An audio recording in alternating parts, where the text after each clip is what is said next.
深夜暴风雪来袭，一个人窝在房车里睡懒觉，这是什么神仙日子？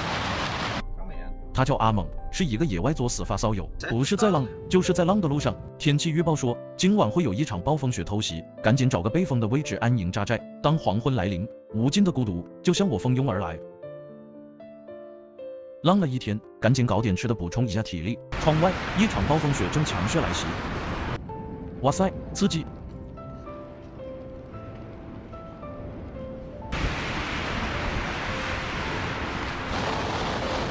吃饱喝足，感觉自己又行了，裹上厚厚的大棉袄。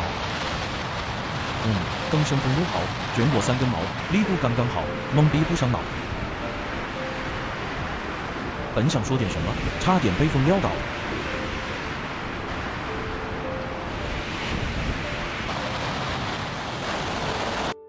哆哆嗦嗦浪了一大圈，还是车里更安逸。为啥？别人都是卡姿兰大眼睛，只有我是旺旺碎冰冰。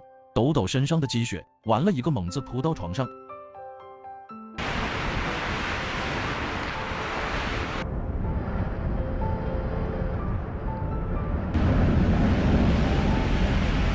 车子摇摇晃晃，一颗心砰砰乱撞，怎么大风越狠，我心越荡？